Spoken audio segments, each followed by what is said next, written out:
Saúdo a amada igreja com a graça e a paz do nosso Senhor Jesus Cristo. Amém? Estou muito feliz por estar aqui. Toda a honra, toda a glória seja dada ao Senhor. Mas eu agradeço a confiança, tanto do pastor Raikkonen quanto do pastor Oséias, de ser convidado para estar aqui essa noite, passando um pouco da nossa experiência como fruto de oração e trazendo a mensagem. Que o Senhor nos abençoe. Nós trouxemos um título, hoje foi meio, durante a semana, durante o tempo que eu tive para preparar o que ia falar aqui, eu pensei em vários títulos, né? Oração, nós colocamos orando sempre, né? Ou sempre orando.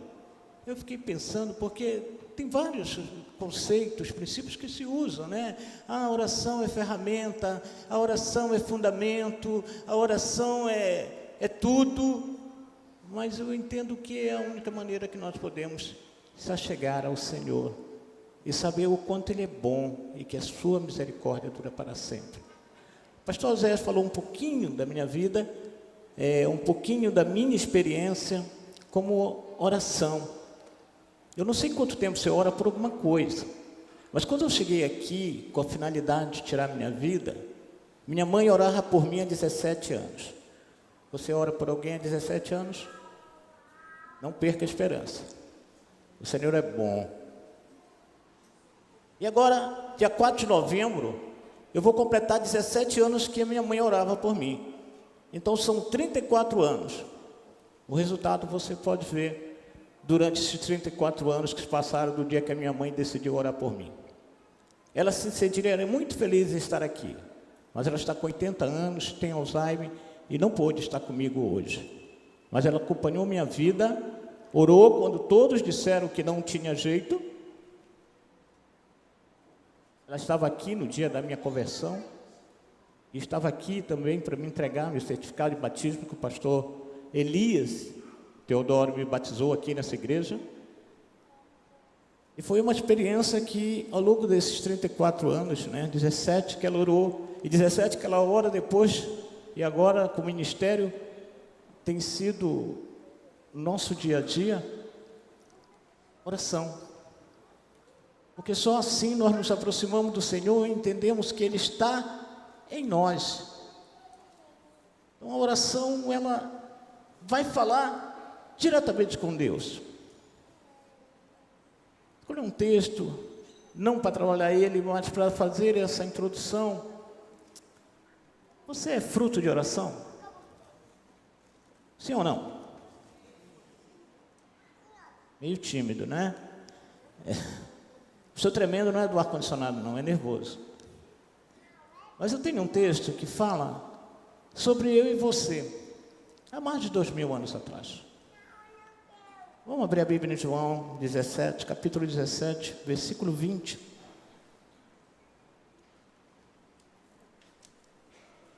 Jesus está orando, né? Em algumas Bíblias tem um título lá, oração sacerdotal, mas aqui Jesus está orando e ele diz assim: não peço somente por eles, mas também em favor das pessoas que vão crer em mim, por meio da mensagem deles. Um dia Jesus orou por mim e por você, que íamos crer na palavra dele. Então você é fruto de oração. Ele já preparou um tempo distante para que hoje eu e você estivéssemos aqui. Você não está aqui porque você quer, você é fruto de oração. Aí agora sim você tomou a decisão de vir à casa do Senhor, à casa de oração.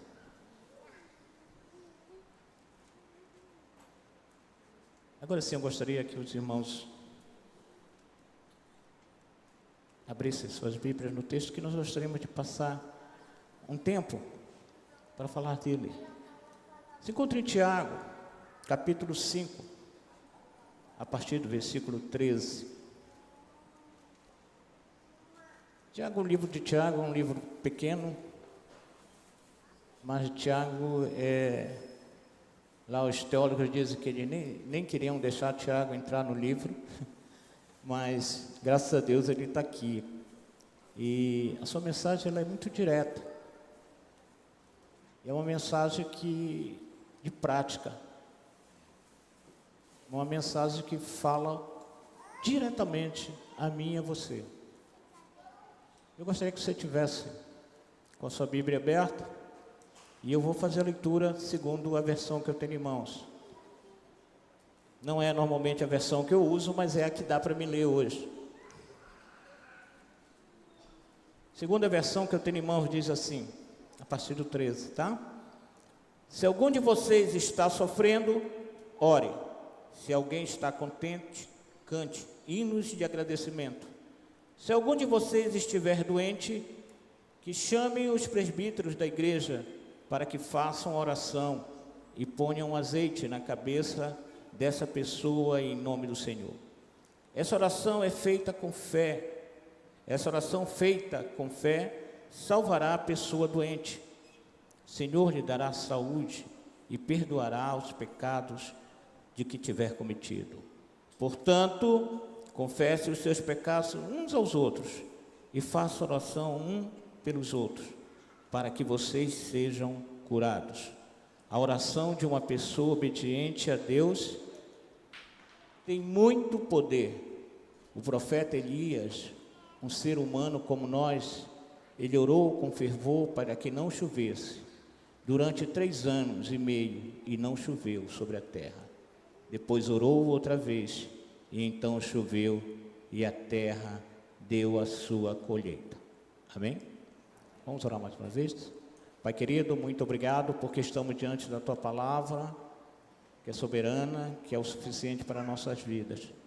Ajuda-nos, Senhor, na aplicação desta palavra, para que possamos sair daqui diferente do que entramos, cheios da Tua graça e do Teu amor. Nos dá discernimento e sabedoria. É o que eu te peço e te agradeço. Em nome de Jesus. Amém.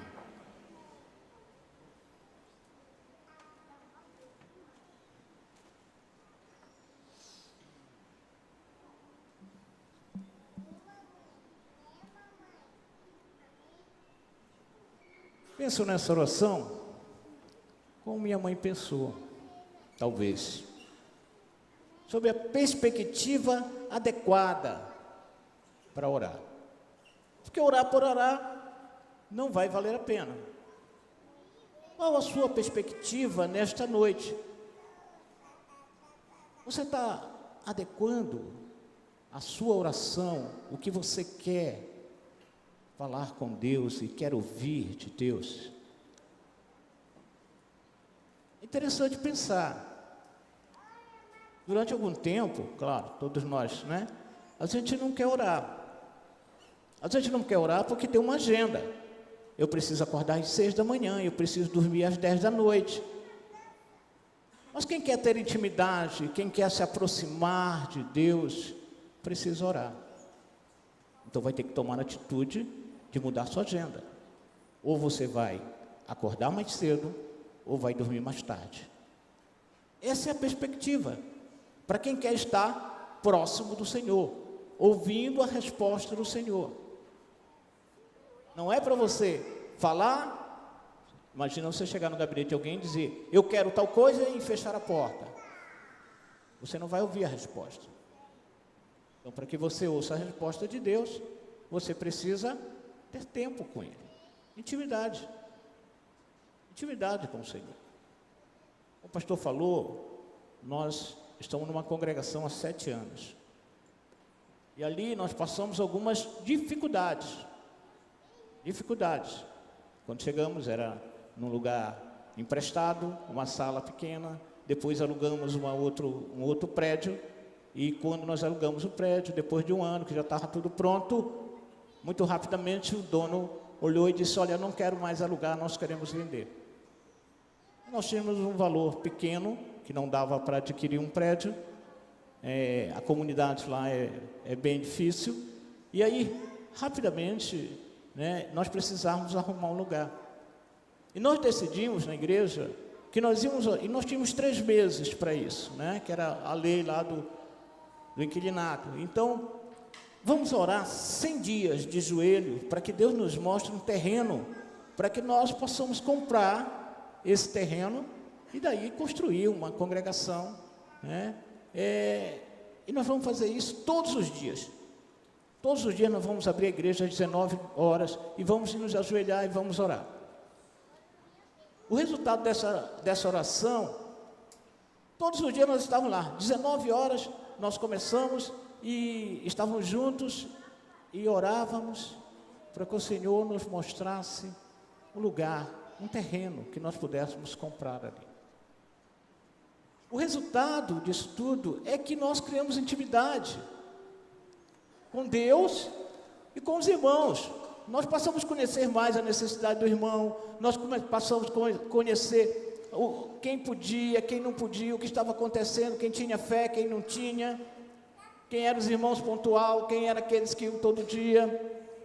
Mas o resultado de Deus foi que no final desses 100 dias, o Senhor não nos mostrou um terreno. No final desses 100 dias, nós tínhamos comprado já uma igreja pronta. Lá na porta da igreja, bateu um senhor, e ele foi lá, e alguém me chamou. Lá eu sou chamado carinhosamente de pastor, né? Eles me chamam carinhosamente, e pastor, tem alguém querendo falar com o senhor lá na porta. Eu fui, e ele disse, eu tenho uma igreja aqui, uma Assembleia de Deus, e nós fechamos o trabalho. E Deus colocou no meu coração o desejo de vir oferecer para um trabalho batista. E ali, eu falei, gente, é de Deus esse negócio. A gente não tinha tido uma experiência tão boa quanto essa intimidade com o Senhor. E nós estivemos ali, oramos rapidamente com Ele, e eu levei a proposta, e no final desses 100 dias, nós já estávamos no templo novo. Marcamos um culto de gratidão por aquele dia, e como deu uns contratempos, por mais 60 dias nós levamos para fazer o culto de gratidão, e nesse culto de gratidão nós já tínhamos duplicado o templo, fruto de oração. Não sei quais são as perspectivas que você tem sobre as orações, mas o Senhor responde todas elas, a todas. No texto que a gente está lendo, que nós lemos, no 13 ele vai falar assim: se algum de vocês está sofrendo, ore. É a primeira coisa que ele fala, olha aqui, se você está sofrendo, ore. Não sei quantos de vocês estão sofrendo. Não sei. Mas Tiago é direto, ele diz assim, ore. Nem nesse primeiro momento ele nem diz assim, ó, peça para o seu pastor orar, peça para o seu líder de PGM, peça para... Não, fala, ore. Intimidade. É você e Deus primeiro. Não tenho forças. Aí sim vem o segundo passo. Mas nós, normalmente, o ser humano, eu sei por conta de mim, tá? Por conta de mim. Quando a dificuldade vem, que a gente está sofrendo, a primeira coisa que a gente faz é se afastar de Deus. Se afastar daquele que está nos dirigindo. Primeira dificuldade, o Senhor esqueceu de mim, eu não vou mais para a igreja, eu não quero mais irmão na minha casa, eu não quero mais ler a Bíblia, porque se eu sou filho de Deus, eu não estou aqui para sofrer. Deus não prometeu botar ninguém em redoma. Então a primeira coisa é ore. Até posso tirar para a minha vida, falta de oração, falta de intimidade, falta de Deus na sua vida, vai causar esses problemas. Tiago ele vai direto, diz assim, ore. Ore. Ele segue no mesmo versículo. Se alguém está contente, cante hinos de agradecimento. Interessante que quando ele fala ore, né, ele deixa um parênteses, né? Você está sofrendo, ore. Mas quando você tiver alegre, cante louvores. Porque também é tendencioso, a gente, quando está feliz, a gente esquece que Deus existe, que Deus que nos abençoou, que nós estamos aqui porque o Senhor orou um dia por nós, porque alguém orou por você.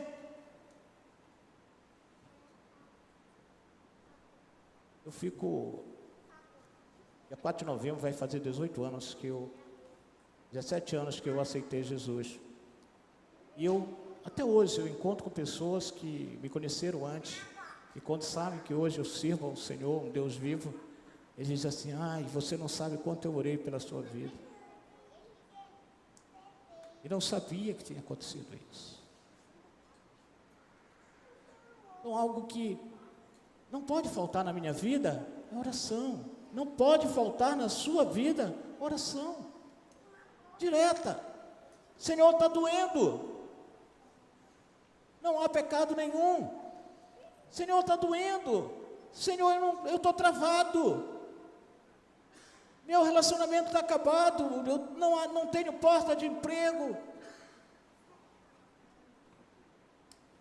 A resposta do Senhor poderia dizer: eu já orei por você. Já orei por você, se converta. Ore. Tenha intimidade. Versículo 14. Se algum de vocês estiver doente, que chame os presbíteros da igreja, para que façam oração e ponham azeite na cabeça dessa pessoa, em nome do Senhor Jesus. Se não teve força para orar, peça ajuda. Peça ajuda. Quando a gente conhece famílias, muitas vezes, que quando passam por o sofrimento, se trancam, se fecham. E eu pelo menos, eu ouço essas pessoas, elas dizem: ai, há 2 anos, 3 anos, 4 anos que eu venho lutando com a droga dentro da minha casa, com o meu marido, com a minha esposa, mas não tinham coragem de pedir ajuda, sofriam sozinhos, e resolvem: não, agora vamos pedir ao nosso líder. Não é para que ele saia contando, falando da sua vida, não, é para ele orar por você, para você ter a oportunidade de ter uma força para orar. Muitas vezes a gente até erra, né? A gente vai falar da nossa vida para alguém já sai ali, mas isso é um risco. Mas você precisa entender quem é o seu líder. Quem é o seu líder? Eu gosto muito da história do Jonathan com o seu escudeiro. Isso, quando eles se sentiram desafiados, e Jonathan tem uma ideia ali: só vamos subir ali o monte, só nós dois. E seu escudeiro diz assim: faça aquilo que seu coração inclinar, e eu estarei contigo. Somente quem tem um líder e confia nesse líder diz uma coisa dessa. Mas muitas vezes nós estamos se fechando em família, se fechando sozinho, e nós não temos coragem de pedir ajuda. Peça ajuda. Tiago está dizendo diretamente que eu vá lá, peça para os presbíteros, peça para os líderes de célula, para o líder de PGM, para o líder de colonia, para que ele ore com você. Nós temos lutado na nossa igreja por uma igreja relacional, uma igreja corpo, onde que uma parte do corpo não pode esconder sua doença, porque ela está no corpo. Então nós fugimos apesar de ser uma congregação pequena, nós fugimos daquilo que é programa. Ter por ter não adianta. Nós queremos saber o que está acontecendo, nós queremos orar juntos, chorar juntos, se alegrarmos juntos. Não sei, perspectiva da sua oração. Mas hoje, o Senhor fala no nosso coração. Você tem que adequar a sua oração à sua necessidade.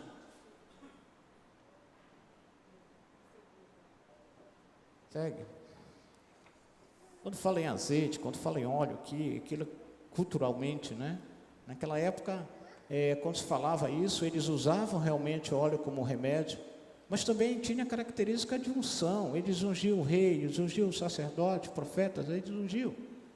Mas o importante não está no óleo, está no Senhor. Sem o óleo, você pode também. Em nome de Jesus, ore, peça ajuda.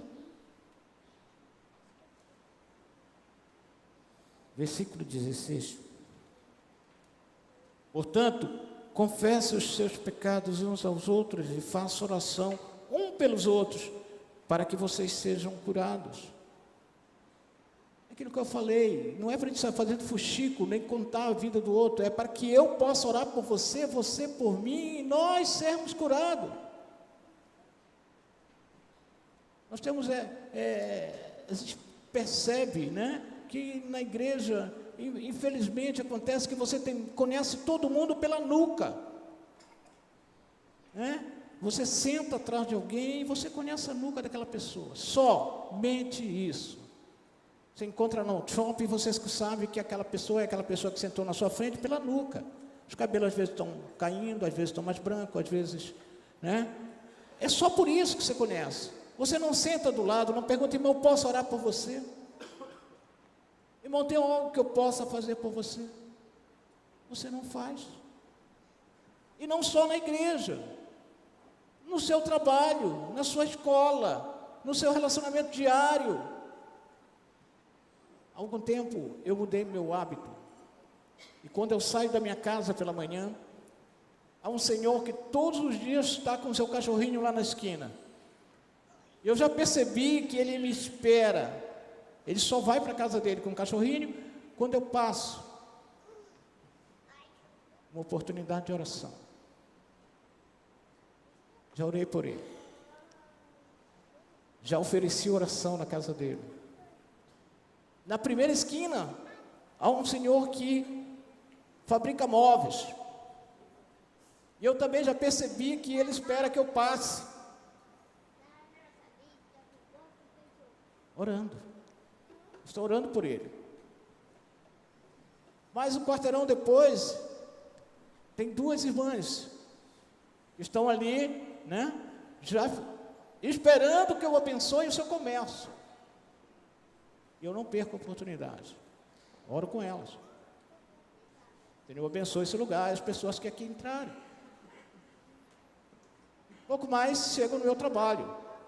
E lá já há um vizinho do lado direito, do lado esquerdo, que disputa qual deles vai me dar o café primeiro. Né? Eu gosto muito de café. E eles têm um cafezinho lá especial para mim e disputam. Mas não é porque eu sou bonito. Não é por isso. É porque eles sabem ao Deus que eu sirvo. E ao Deus que eu confio. E ao Deus que faz milagres. É isso que o Tiago está dizendo. Tem um relacionamento. O Senhor criou a cada um de nós para que nós tivéssemos um relacionamento. Não faz sentido se não for para isso. Tiago diz, olha, está sofrendo? Ore. Está feliz? Cante louvores. Está doente? Não tem força? Se contaminou por alguma coisa? Mande chamar os líderes da igreja. Confessem uns aos outros, para que vocês sejam curados. Eu não sei aonde está a perspectiva sua, mas eu sei da minha, e da minha necessidade. O pastor Zé falou um pouco quando eu cheguei aqui. Eu tinha uma decisão no meu coração. Tinha sido um ano muito ruim para mim. Um ano muito ruim, muito difícil. E eu tinha perdido uma eleição de um sindicato, onde nós tínhamos 5.600 associados, 5.000 pessoas iam votar em mim, e por um golpe do diretor do sindicato, só 600 puderam votar, e 150 aposentados, e aí me tiraram da eleição. Eu fiquei triste, muito triste, porque a minha perspectiva não era só aquela. Logo em seguida, meu neto morreu. Eu tive um neto que não nasceu, mas não veio para casa. Um mês de nascido, faleceu. Eu também estava triste por isso. O meu maior parceiro, amigo de farras e tudo mais, era meu sogro. E dia 29 de outubro ele faleceu também. E tudo que eu pensei, eu tinha desmoronado sobre minha vida, e eu já sentia dor de alma mesmo, com a alma doída. Entrei aqui nessa igreja, e minha mãe, e decidi tirar minha vida. Eu vou chegar em casa, isso era dia 3 de novembro. Vou chegar em casa e vou tirar a minha vida, não tem jeito. Eu não tenho mais perspectiva de vida. Cheguei em casa, lá estava minha mãe, que mora em uma outra cidade, mas tinha vindo passar aquele final de semana com a Rose, porque a Rose tinha perdido seu pai. E ela estava sentada no sofá e disse: meu filho, eu tinha passado o dia todo bebendo. E aí a minha mãe disse assim: meu filho, você está bebendo? Eu falei: não, não está não. Aí fui para o banheiro, tomei um banho e voltei e disse: mãe, amanhã eu vou te levar na sua igreja. Amanhã eu vou te levar na igreja. Pensamento do ser humano. Eu levo minha mãe domingo na igreja. Na segunda-feira eu sei que ela vai viajar de volta para Castanhal, porque minha irmã tinha um filho pequeno e ela tomava conta para que minha irmã trabalhasse. E aí na segunda-feira eu tiro a minha vida. No domingo nós saímos de casa, eu falei: onde é a igreja? Ela falou: minha igreja, a minha denominação não tem em Belém, mas qualquer igreja evangélica. E eu tentei algumas igrejas de outra denominação, mas não tinha estacionamento, não tinha isso. E aí aqui estava acontecendo uma feira do livro espírita, aí na frente, né, na praça, e a minha esposa era espírita. Ela falou: vamos para a igreja, então, aquela lá da Sede Vasconcelos. E lá, quando nós saímos, nós vamos na feira. Eu falei: então vamos. Chegamos aqui, e essa igreja não era até aqui, ela era um pouco mais recuada, né? E a igreja estava lotada, gente, lotada assim de gente, não tinha lugar para ninguém, era um pregador de fora. E aí, não sei como, os diáconos, né, pegaram minha família, eu, a Rose, e a minha filha, que era solteira na época, e minha mãe. Nós viemos, e aí os diáconos conseguiram tirar 2 jovens lá atrás, aqui para os visitantes, né, sentaram minha mãe e minha filha lá atrás, mais ou menos no meio da igreja. Conseguiram um outro lugar e colocaram a Rose. Me trouxeram, irmão, olha como é as coisas de Deus. Me sentaram aqui onde está esse jovem. Da seguinte forma: bem aí tinha um senhor, vou falar nesse termo, mas só para você entender. Ele era bem grandão, assim, bem grandão mesmo. E ele estava sentado ali com algumas bíblias na mão. E mandaram eu sentar do lado dele, eu falei: mas está ocupado. Eu percebia que ele estava segurando a Bíblia para alguém. Aí ele rapidamente disse: não, eu estava guardando lugar para você, sente aqui. Eu sentei lá do lado dele. E ele, durante a pregação, durante a palavra de Deus, eu percebi que o Senhor estava falando comigo. Guardadas as devidas proporções, o testemunho daquele homem era a minha vida. Em alguns momentos eu chorei. E esse homem colocou a mão na minha costa, nunca tinha me visto. Orou comigo, orou por mim. E eu percebi também que no finalzinho, ele também estava derramando lágrimas. Quando houve o convite aqui, eu creio que umas 20 ou pessoas ou mais levantaram suas mãos. Mas ninguém saiu do chão tanto quanto eu, para dizer: eu aceito esse Jesus na minha vida. No sábado seguinte eu vim aqui na igreja, tinha um culto de jovem, e depois fui apresentado para aquele senhor, né, pastor Diogo. Estava bem aqui, né? A irmã Valena tinha levantado para ministrar a música. E aquele homem orou por mim. Depois disso, eu tenho muita vontade de conversar com o pastor Diogo e contar isso a ele. Porque depois disso ele foi embora e eu não tive oportunidade. Mas vou contar a ele ainda um dia o efeito daquela oração ali. Mas foram 17 anos de oração da minha mãe. Agora mais 17. E o ministério está aí. Continuamos firmes. Eu quero chegar ao final. Um pelos outros, para que vocês sejam curados. A oração de uma pessoa obediente a Deus tem muito poder. Tem muito poder. Quero destacar, essa versão ela é mais atual, né? Mas ela diz assim que tem muito poder. Se a minha oração não está acontecendo, não está movendo algo na minha vida, eu preciso ver qual perspectiva eu estou fazendo a minha oração. Se eu estou adequando mesmo aos planos de Deus.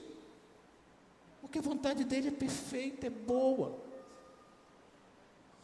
É melhor que a minha.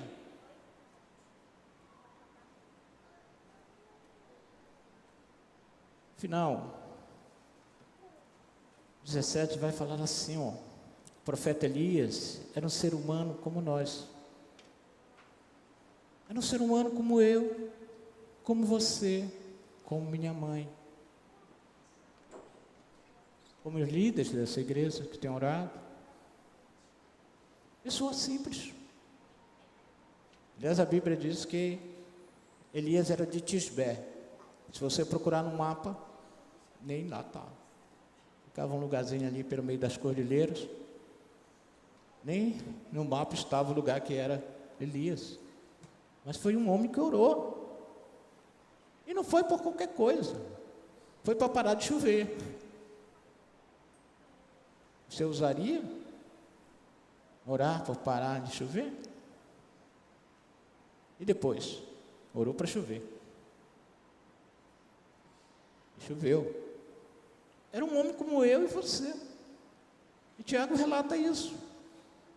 Elias era um homem como eu e você.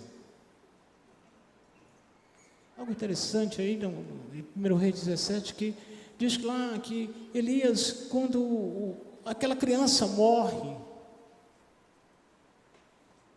e é levado lá para orar para aquela criança, e ele recebe a criança, a mãe daquela criança acusa Elias, né? Olha, eu não te pedi, olha o que aconteceu, e agora? Ele ouve, recebe, líder ouve crítica também, né? E como ouve, recebe aquela criança, coloca na cama, fecha a porta, e aí pede ajuda. Ele não só ora, ele pede ajuda. Senhor, essa mulher não pediu essa criança, o Senhor deu, e ele ora. E a Bíblia diz que ele entrega com vida aquela criança, aquela mãe.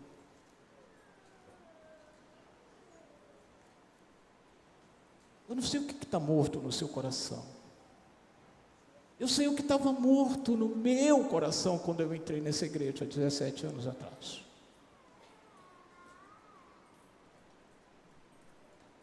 Eu estou aqui para contar a história. Elias, talvez seja isso que nós precisamos fazer hoje. Elias orou por um milagre inédito.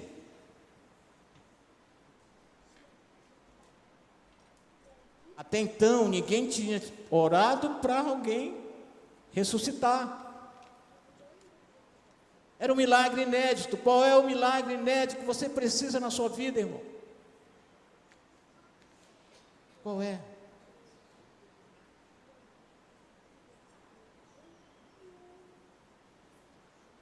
Eu preciso pensar um pouco com você. Nós precisamos de milagre. Todos os dias. fato de estarmos aqui, porque foi a misericórdia do Senhor que se renovou sobre nossas vidas dessa manhã. Isso é um milagre. Mas tenho certeza que cada um de nós no coração precisa de um milagre. E Tiago diz aqui: ore. Não tem forças? Peça ajuda. Ore com fé. Interceda um pelos outros. Final desse capítulo, uma oração de compaixão, com perspectiva. Versículo 18. Depois orou em vão, e em outra vez, então choveu, e a terra deu sua colheita. A perspectiva de Elias qual era? Que chovesse. Chover só por chover? Não. Para que a terra desse sua colheita. Qual a sua oração hoje, irmão? Qual o seu milagre inédito que você precisa? A resposta está aqui. Ore, peça ajuda, ore com fé, tenha compaixão e graça. Feche os olhos, faça a cabeça, eu quero orar com você. Senhor Deus, Pai, mais uma vez, Senhor, eu quero te agradecer pelo teu grande amor, graça, misericórdia derramado sobre nossa vida. Quero te agradecer porque o Senhor nos deu esse privilégio de falar da tua palavra. Mas eu também quero, Senhor, te colocar no teu altar de graça, para que o Senhor derrame graça sobre cada um de nós aqui. E aquilo que precisa ser perdoado, que seja perdoado. Aqueles que estão doentes possam ser curados. Eu quero te pedir, Pai, aonde há algo que não vem de ti, Pai, seja tirado da vida de cada um de nós. Pai, eu te peço, na autoridade do Senhor Jesus, quebra qualquer grilhão, qualquer algema que o Satanás tenha colocado em nossas vidas, ou na vida de alguém que entrou aqui, como eu entrei um dia, Pai, preso, mas o Senhor me libertou. Que essa noite seja uma noite de milagres, que o nosso coração seja renovado, Senhor, pelo entendimento da Tua palavra.